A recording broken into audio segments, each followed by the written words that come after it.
The Bible. It's 66 books of history, stories, letters, and poetry that fit together to form God's one big story. The epic adventure of how He created us and loves us so much that He made a way to rescue us. As we travel through the Bible, from Genesis to Revelation, we discover people who met God and found their lives changed forever. And now for an amazing story. Inspired by the book of 1 Kings, chapter 19. For many years, God's people were ruled by kings who refused to listen to God. So God sent prophets to speak His words. One was a man named Elijah. I serve the Lord. Elijah did amazing things through God's power, like calling for rain after 3 years of drought and bringing a dead boy back to life. But being a prophet was a lonely, difficult life. After the evil queen Jezebel threatened his life, Elijah fled to Mount Horeb. God, I've been committed to you, but the people have turned their backs on me. I am the only prophet left. God already had an answer to Elijah's pleas. A friend. Go back the way you came. Anoint Elisha from Abel Meholah as the next prophet after you. So Elijah tightened his belt and set out along the road.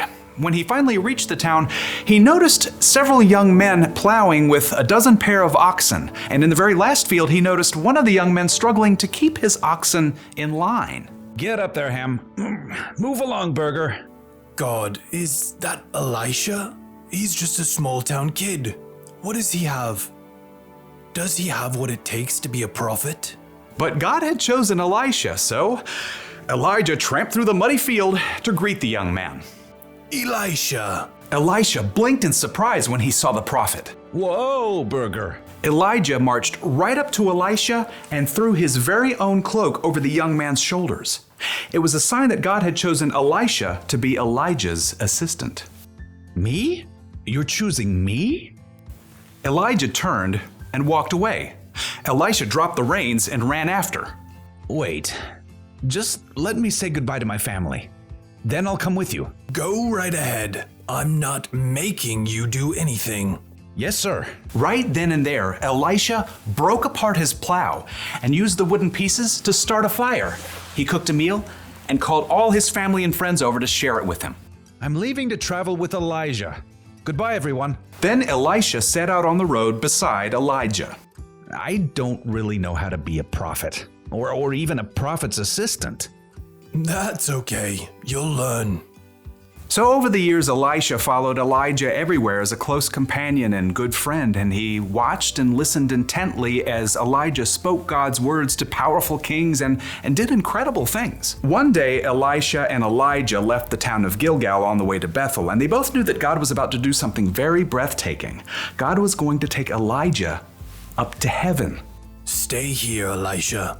The Lord has sent me to Bethel. Elisha wasn't about to leave his friend to go it alone. As sure as the Lord and you are alive, I won't leave you. At Bethel, the same thing happened. Stay here, Elisha. The Lord has sent me to Jericho. As sure as the Lord and you are alive, I won't leave you. It happened once again in Jericho. Stay here, Elisha. The Lord has sent me to the Jordan River. As sure as the Lord and you are alive, I won't leave you. You do realize you're repeating yourself. Together, Elisha and Elijah reached the banks of the Jordan River. The waters flowed dark and deep. Elijah removed his coat and rolled it up. And then he struck the river. Immediately, the waters parted to the right and left. Elisha and Elijah walked across the river on dry ground. They reached the opposite bank. Tell me, what can I do for you before I'm taken away? Elisha didn't want to lose his friend and mentor, Elijah, but he'd learned many things in the last few years. Please, give me a double share of the Spirit God has given you. Only the Lord can do that. But if you see me when I'm taken away, that means you will receive what you've asked for. Elisha nodded, and the two men walked on in silence. Suddenly, a wild wind whipped up, and a chariot and horses appeared, blazing with fire. Elijah. The flaming chariot flew down right between the two men. It caught up Elijah and carried him up to heaven, driven by a strong wind. Elijah, you are like a father to me. Elisha stared into the sky until the last breath of wind and the final hint of flame were gone. Then, in great sorrow, he tore his own clothes. My best friend is gone. Glancing down at the ground, he saw Elijah's coat. Carefully, he picked it up.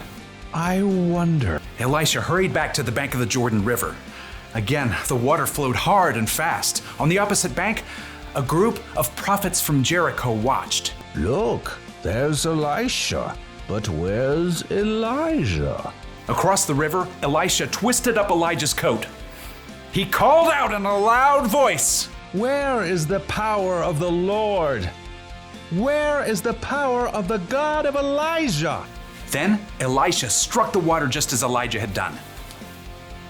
And just like what happened before, the waters parted to the right and left.